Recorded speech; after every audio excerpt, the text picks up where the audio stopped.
Hello, and thank you for tuning in to another episode of Memo's Weekly Review with me, Nasim Ahmed, and our regular guest, Mouin Rabbani. Mouin, thank you for joining us again. Very good to be with you as always, Nasim. Thank you for having me.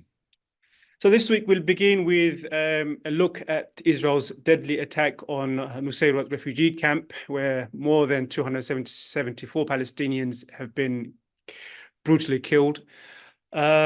Related to that, speculation that Israeli soldiers entered Gaza through the US aid pier disguised as aid workers.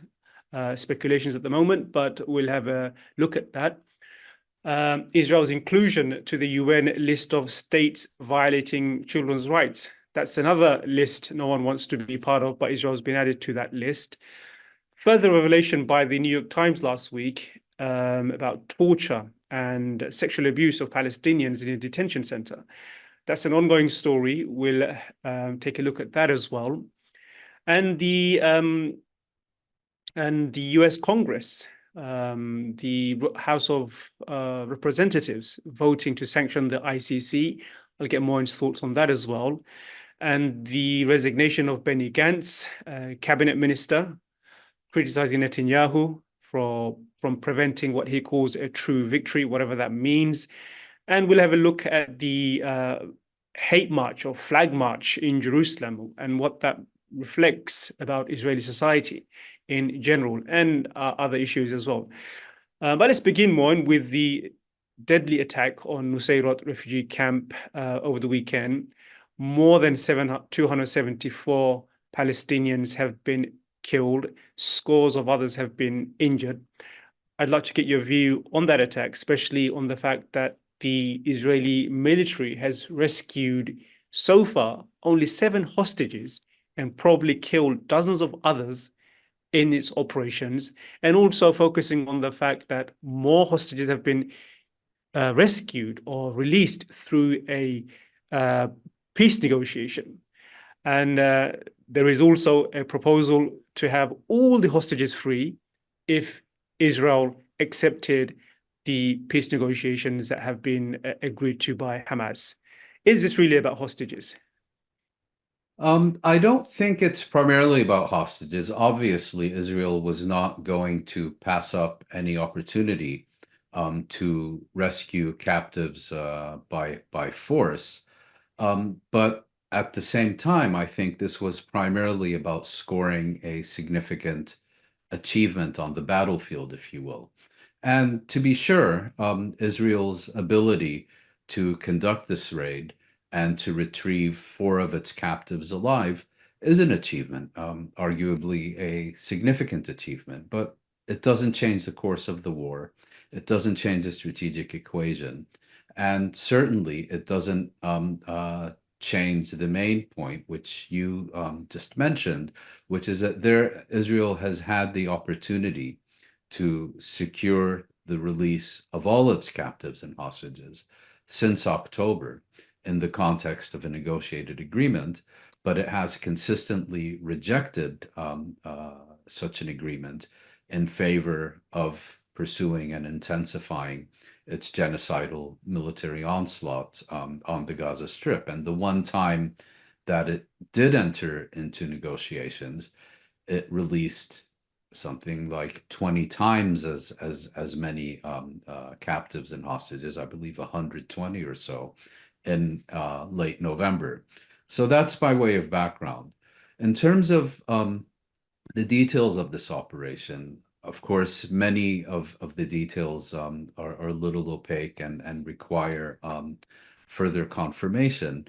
But it does appear that there are credible reports that not only did US and British intelligence cooperate intensively in the planning of this raid. Some reports have suggested even the execution, but those for now are unverified reports.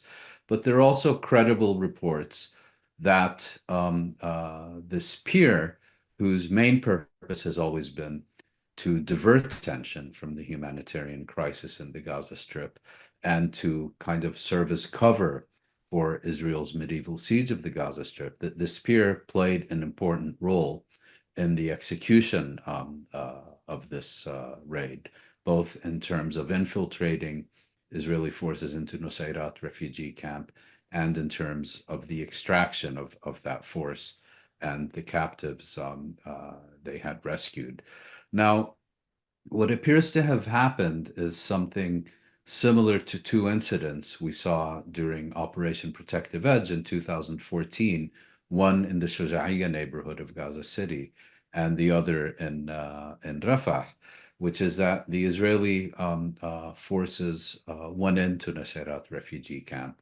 They encountered difficulties. According to Israel, the truck that they were using broke down.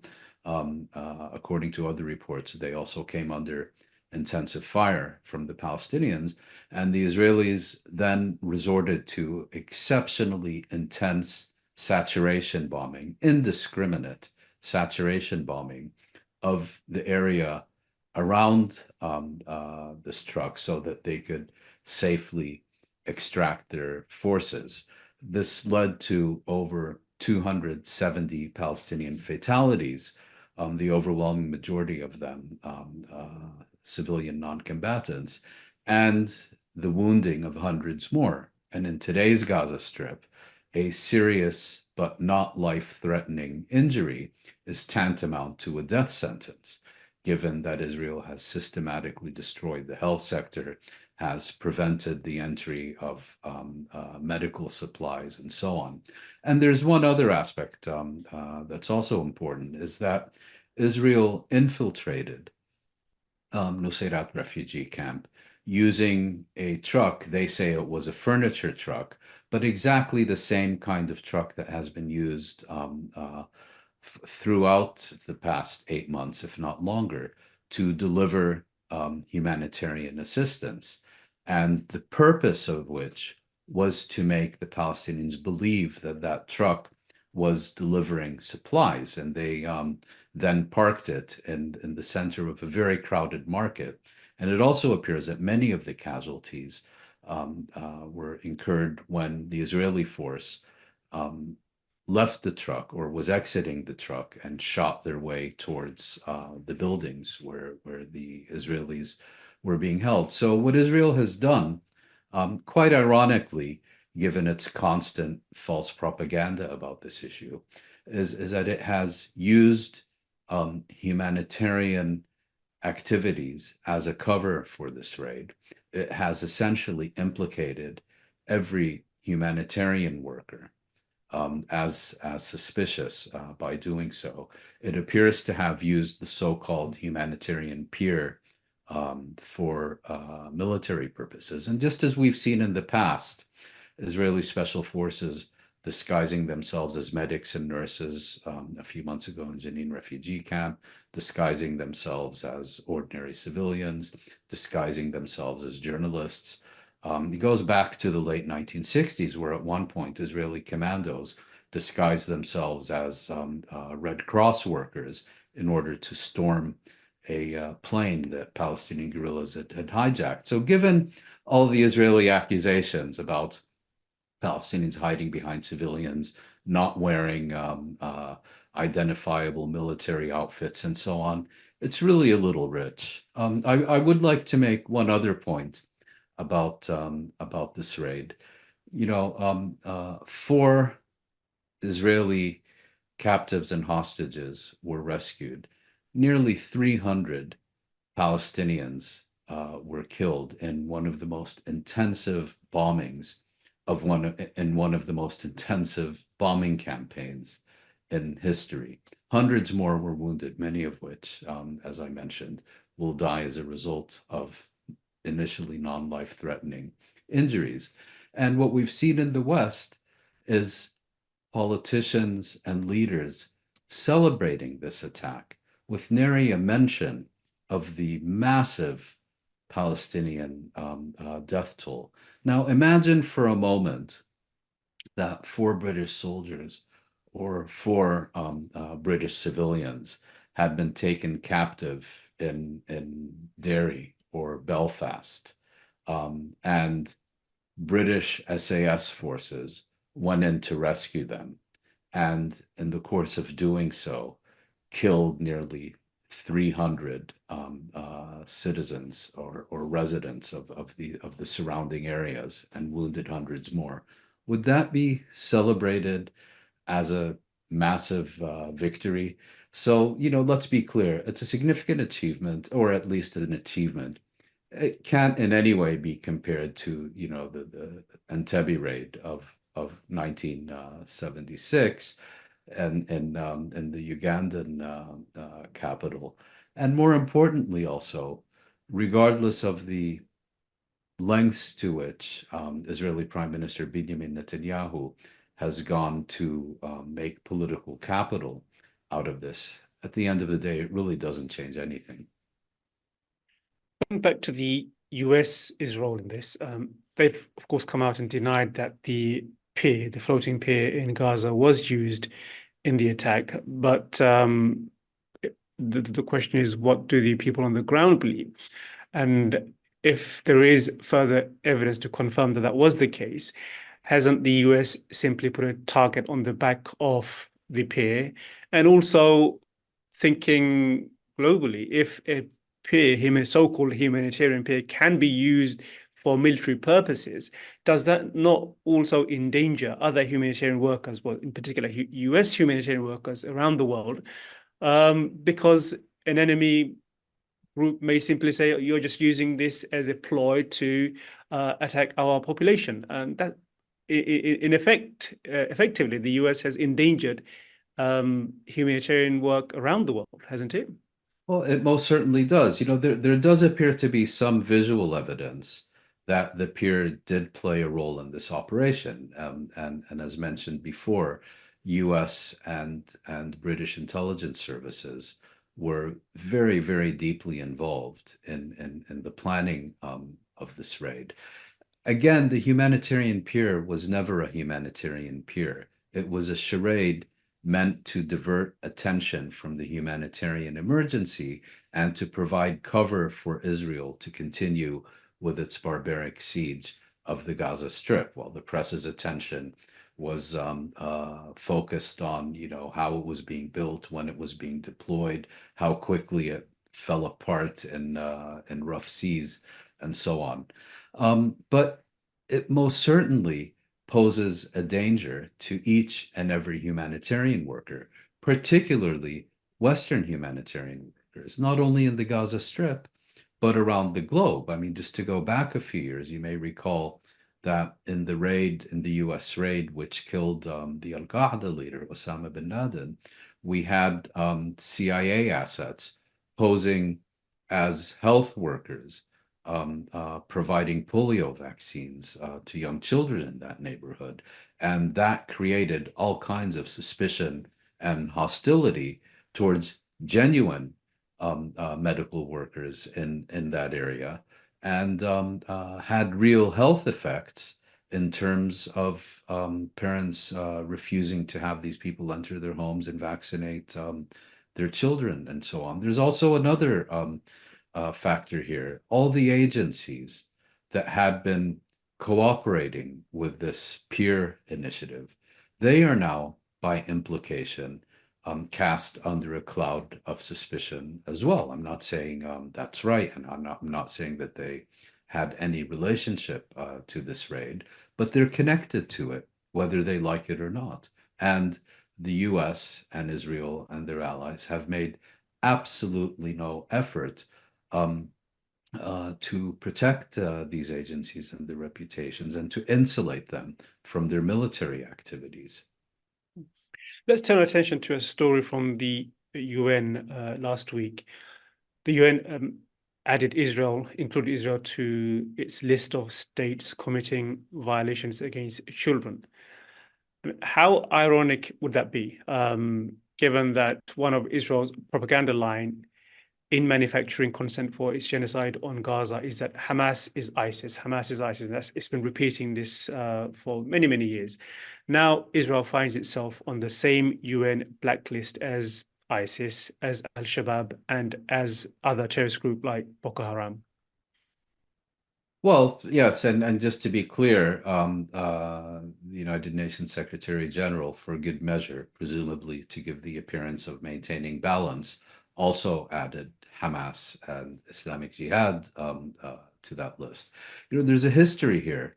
In 2015, I believe it was, there was also a recommendation to place Israel on this list. This was during the Obama administration, where Biden was vice president.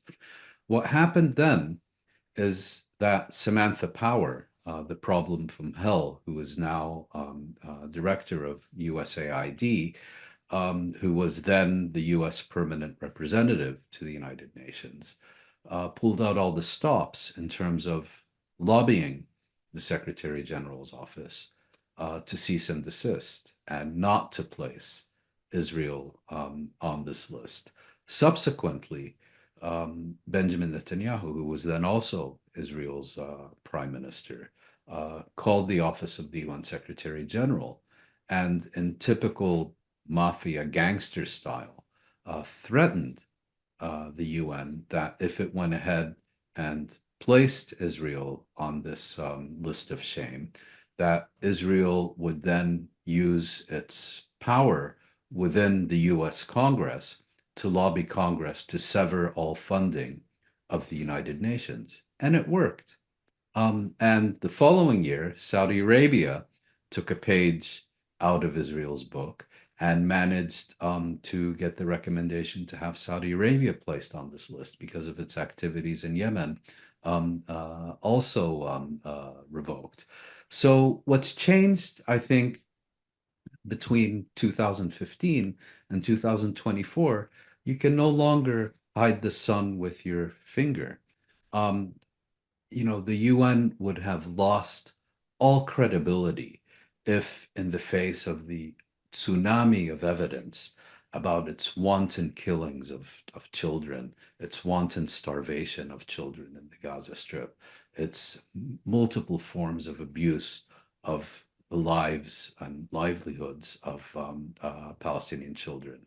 I mean, to have not included Israel on this list would have made the idea of this list a total sham. It would be the equivalent of leaving the Nazis off of a list of anti-Semites.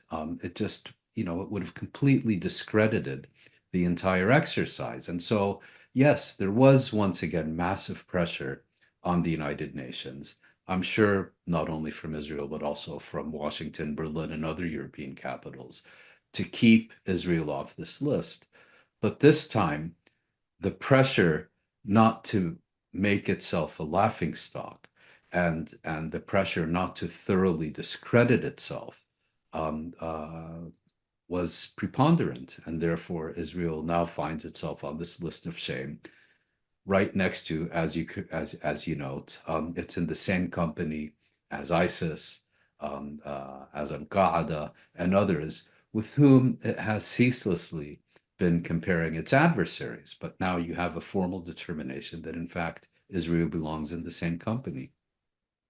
Yes, and if killing 15,000 children does not get you on a list of groups and states that are committing crimes against children, then of course that list has no meaning, as you rightly pointed out. And Palestine, more than 15,000 children have been brutally massacred, and that's just a fact. And we see in other cases where gruesome, horrific crimes has been meted out in other ways, not just against children, but also detainees. And that was the focus of a long article by the New York Times last week, giving more details of a piece done by CNN last month. And that's in relation to a detention center within southern Israel, Main. I can't pronounce the word properly. Main, I think that's what it's called, but it's in southern Israel. I think. Yeah, Yes. that's right. Yeah. So the Times investigation uncovered allegations of sexual abuse and torture, like the CNN a month ago. But what was interesting for me is of course not just the shocking details, but the timing itself. Why has the Times come out and done that now? Is it because Israel has already decided to phase out the detention center And is it really another example of the Times having the license to do this, given that there is already criticism within Israel itself of this detention center, and there's a realization that this has become a major source of global condemnation against Israel?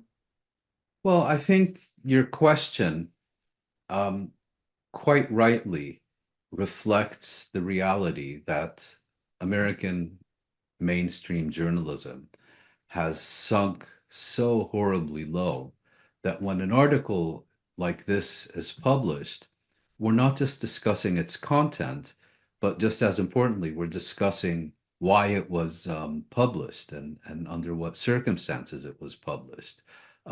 Because, you know, we are talking about the New York Times American Pravda. And so we have to, we don't just read the article, we have to analyze the motive behind the publication for this article. I think there are several factors. First of all, there is, you know, the competition between mainstream American news organizations. CNN has published several reports on detainee abuse. The New York Times was increasingly being left behind. Secondly, the CNN report was based primarily on Israeli sources, whistleblowers who had been at these detention facilities. And so when you have Israeli sources, that makes the reporting kosher. Although, of course, Palestinian ex-detainees were interviewed as well.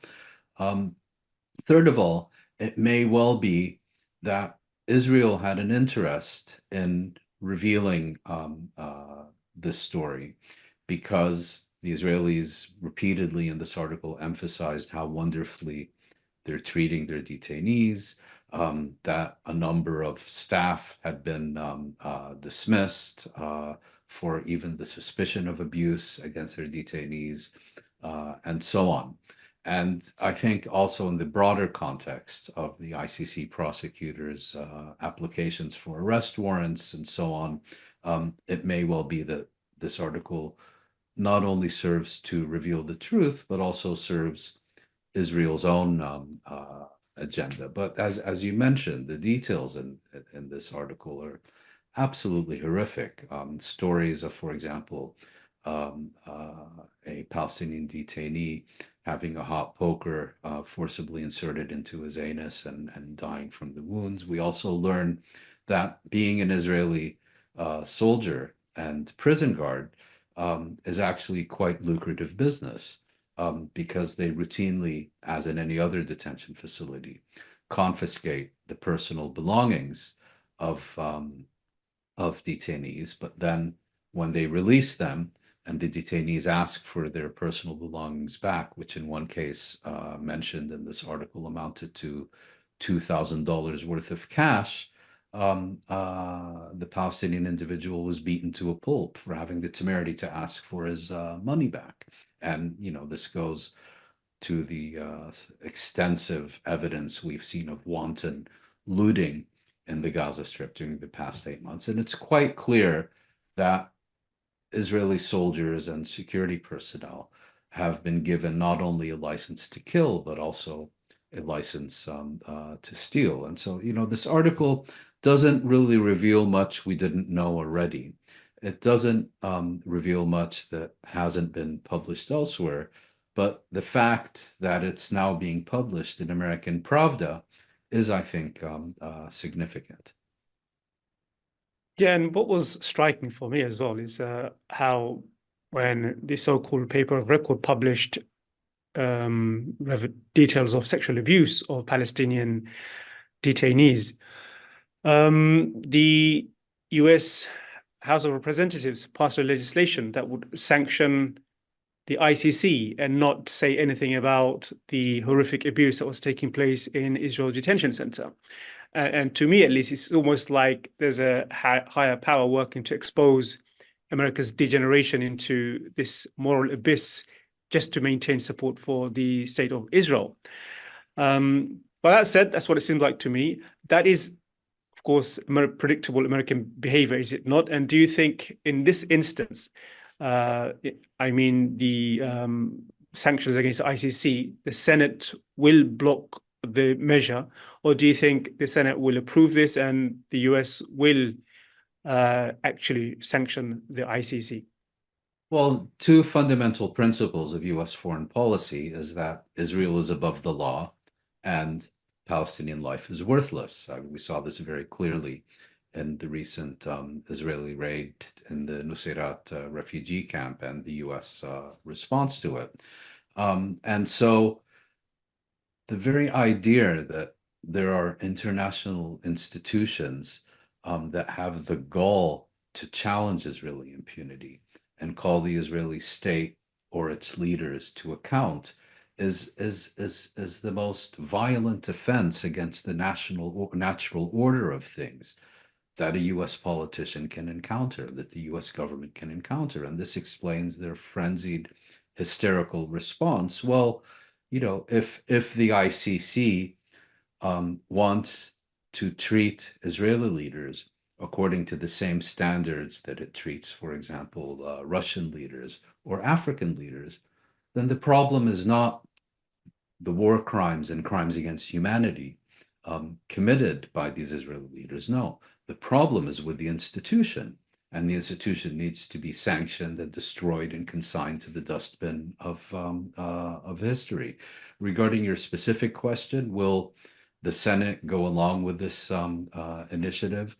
I suspect it will, probably encouraged by the White House and State Department, but we'll have to see. Yes, you mentioned earlier that one of the thinking behind the brutal attack on the Nuseirat refugee camp on Saturday is because Netanyahu wants to fight back against the defeatist mentality and present and portray some kind of a victory narrative. If you try to do that, I think the resignation of Benny Gantz kind of undermines that whole aim of trying to project a victory narrative. So Gantz resigned again over the weekend. And is this another indication of how badly the war is going for Israel? Gantz himself, and I quote, said, "Unfortunately, Mr. Netanyahu is preventing us from approaching true victory," whatever that means, which is the justification for the painful ongoing crisis. So Gantz doesn't seem to be agreeing with Netanyahu. I don't know what victory looks like in the minds of Gantz, but clearly, whatever intention Netanyahu had in targeting and killing nearly 3,000 Palestinians is not going to change the narrative that Israel is losing the battle for narratives. Yes, I think in terms of the resignation of Benny Gantz and his sidekick Gadi Eisenkot, who have been hailed as the great white hopes of Israeli politics and moderate figures who passionately believe in peace and all the rest of it. I mean, look at the record of these people. Gadi Eisenkot, to give just one example, is the author of the so-called Dahya doctrine, which defines massive, indiscriminate, disproportionate attacks on civilians and civilian infrastructure as an explicit war aim and promotes it as a strategy. The term is taken from Israel's attack on the Dahya al-Janubiyya, the southern suburbs of Beirut, in 2006. Well, what we've seen in Gaza over the past 8 months is the Dahya doctrine on steroids. So quite clearly, pulverizing the Gaza Strip, reducing it to rubble, and committing genocide against its Palestinian inhabitants is not the reason that these people are leaving the Israeli war cabinet, which they've been part and parcel of for 8 months. I think there are several things going on. On the one hand, if you look at it in narrow Israeli party political context, I think they no longer wanted to serve as a fig leaf for the agenda, policies, and continued political survival of their main political rivals, namely Netanyahu and his sidekicks, Ben Gvir and Smotrich. Secondly, they were hoping that by presenting themselves as the ones who were urging the Israeli government to accept a deal that would lead to the release of Israeli captives and hostages in the context of a ceasefire, that they would curry favor not only with those sections of the Israeli public that are calling for Israel to accept such a deal, but also with the West, and particularly the US government, in the hope that the US government would basically adopt them as its Israeli leaders of choice. But we've discussed this before. Netanyahu is a much better demagogue than these two characters.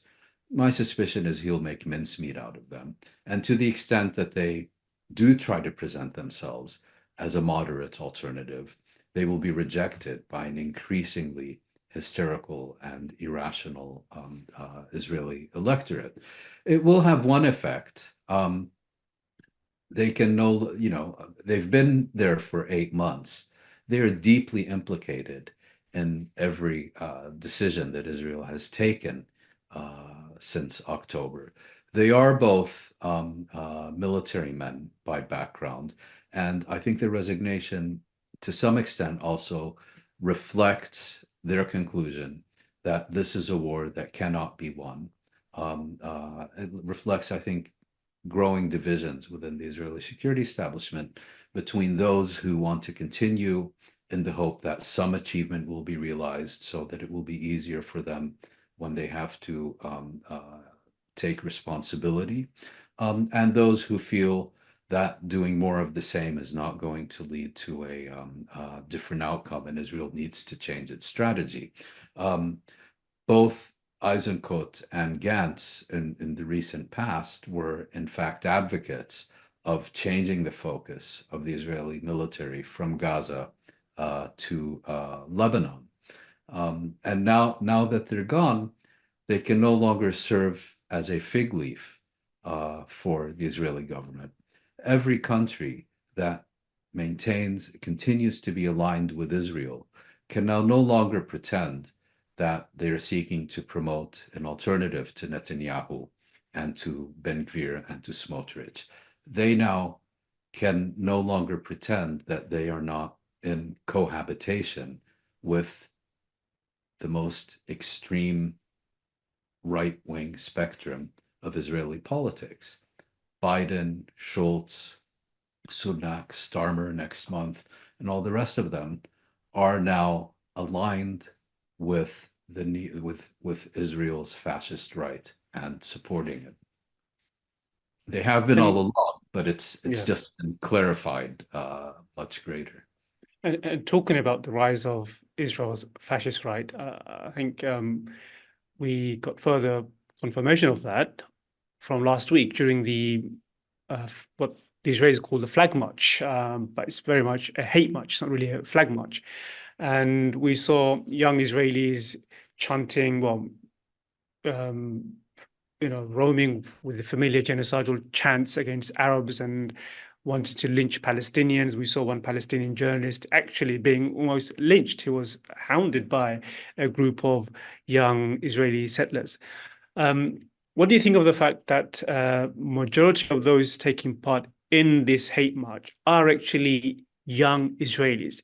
If you look around the world, by and large, the younger generation tend to be more progressive, more hopeful, and more left wing. Whereas when you look at Israel, the younger generation who will become the next Netanyahu and the next Smotrich and Ben Gvir, they are extremely resentful. They are on the far right. And that's why I asked, is the flag march really Zionism in its purest form? I would say so. It's the high point of the Israeli political calendar. Every year, these tens of thousands of Israeli youths march through the old city of Jerusalem, East Jerusalem, the Palestinian old city of Jerusalem, and then other neighborhoods of East Jerusalem, shouting their favorite slogan, "Death to the Arabs, death to the Arabs." And they have a new slogan, which is almost as dear to them, "May your village burn." They celebrate the literal burning alive of Palestinian infant in the northern West Bank a few years ago. Um, there's videos of weddings where the bride and groom and their families are, in complete hysteria, celebrating the burning alive of Palestinian infants. Imagine what the society has come to. And when these marches are undertaken, in which physical assaults on Palestinians, on Palestinian property, are integral to these celebrations, they of course do so not only under the watchful eye of the Israeli police and military. These marches could not take place without the protection of the Israeli police and military. I mean, you look at this march, and this is what Israeli society has become. You talk to Israeli analysts, and they will confirm, this is a direction that Israeli society has adopted. Having said that, I think it would be a little unfair to place the blame exclusively on Israel's political elite for the direction in which their society has been going. This would be impossible without the decades of passive acquiescence, of active support, of coddling, of ensuring impunity that has been given to them by their chief sponsors, the United States and the European Union. Washington and Brussels have sent a very clear message to Israeli politicians and to Israeli youth. Your impunity is sacred to us. We consider Palestinian life as worthless as you do. And we will ensure that you can do whatever you want, and we will defend you to our last dying breath. That's what's going on. There's another story that grabbed my attention last week, and I want to get your thoughts on that. It's related to Saudi Arabia. There was a story in the Times of Israel, which reported that Saudi Arabia has changed its curriculum and removed negative portrayal of Israel from its school curriculum starting from last year, 2023, 2024. Give us your thoughts on that. Juxtaposing Saudi attempts to cultivate a more sympathetic pro-Israeli population, which this seems to be clearly an attempt to do, with the fact that globally, including here in the West, every demographic cohort is turning against Israel. And that is, for me, a proof that it's got nothing to do with the syllabus. It's just the images you see on your TV and what Israel is doing. A new poll, for example, in the UK by a group called, outlet called Unheard, found that most young British people think that Israel should not exist. Now, it's a shocking poll for the Israelis, but that's the trajectory of where the new generation is heading. And now the UK does not have an anti-Israel textbook, but most young Brits think Israel should not exist. So what is Saudi trying to do here in changing its curriculum, trying to cultivate this more pro-Israeli population? Well, maybe the European Union should now do serial investigations of the UK curriculum, similar to what it does with the Palestinian curriculum. I'm sure it will find something which will lead to another several dozen investigations and perhaps a recommendation or two. But that aside, the Saudi curriculum has been under intensive Western scrutiny, in fact, since 2001 and the 11 September attacks in New York and Washington. And there have been significant changes. Now, I don't want to take any Israeli reporting about Saudi Arabia at face value. But having said that, and assuming for the sake of argument that these reports are accurate, it can be seen in the broader context of the Saudi leadership trying to curry favor with its patrons in Washington, and also as a part of a larger campaign to prepare Saudi public opinion, which is passionately pro-Palestinian, as you know, to prepare it for the prospect of peace with Israel, of coexistence with an Israeli state. Now, what I presume is a substantially pro-Israeli curriculum in the United Kingdom hasn't exactly worked. So I have my doubts about how effective any changes in the Saudi curriculum are going to be in changing Saudi attitudes about Israel and Palestine. I suspect that most youth will will develop their views about Palestine in response to conversations with their parents, their neighbors, their relatives, what they see on television or on their mobile devices and so on. And unless you get the Anti-Defamation League to start appointing Anti-Defamation League or Defamation League staff, or the World Zionist Organization in charge of the faculty of Saudi schools, I don't think much is going to change. Yeah, I doubt very much. But let's end with two stories that's related to the US and again reveals how the US is playing the role as the most effective underwriter of war crimes and crimes against humanity any patron state could ever hope for. The first is a story about Washington urging Arab allies not to set deadlines for post-war two-state solution. What can you tell us about that? Then we'll get to the final story of our show today. Well, this is part of a broader dialogue between Washington and its Arab client regimes about post-war planning. Just getting back to an earlier part of our conversation, one of Gantz's disputes with Netanyahu is that he claims correctly that Netanyahu doesn't have a plan for the day after the war. In other words, that the existing reality is his plan, whereas Gantz has a plan that would place the Gaza Strip under American, European, Arab, Palestinian, Israeli, something or other international administration, and he actually thinks this is a realistic plan, and he actually thinks he can sell it to all those concerned, and he's quite upset that Netanyahu hasn't accepted that. Well, we have something similar here. U.S. Secretary of State Antony Blinken, as mendacious as always, has been, he and his boss Biden have been saying two-state solution ad nauseum. And when the Arab governments called them on this and said, okay, we need to see a viable plan to actually get there, Blinken said, well, wait a minute, that's not what we meant.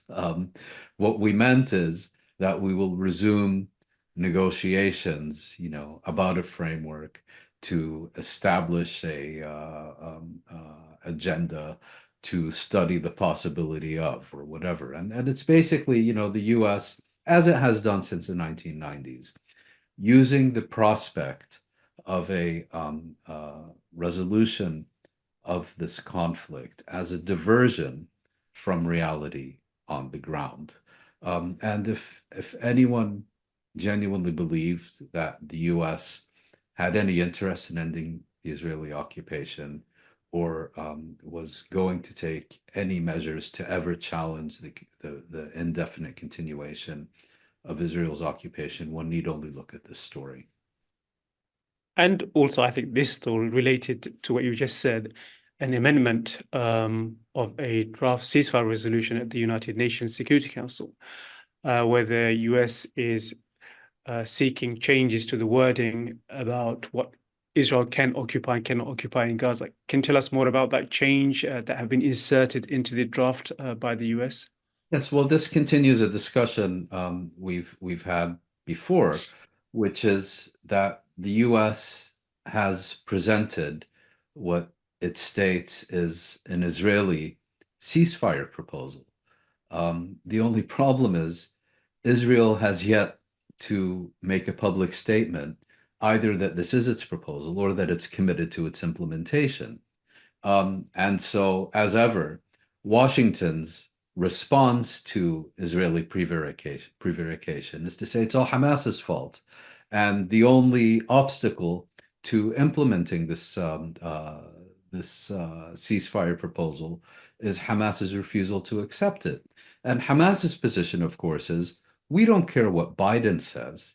We want to hear a clear statement from the Israeli government that it accepts this initiative and that it is committed to its implementation, which of course they're not going to get. And you're certainly not going to get Israeli pressure on US pressure on Israel to accept its own proposal. What's happening now is the US presented a draft resolution to the United Nations Security Council, which again called on Hamas to or demanded that Hamas accept the ceasefire proposal without even suggesting that Israel should do the same.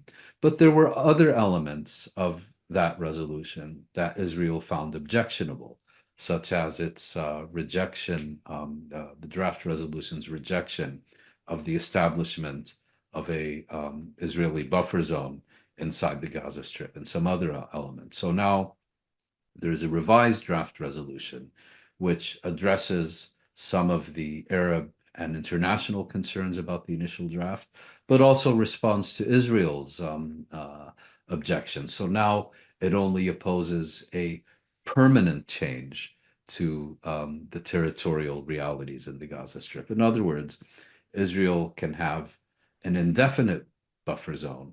It just can't have a permanent buffer zone. My suspicion is that this resolution is, Washington is so out of step with the planet. It's really living in a fantasy world of its own, created for it by Israel.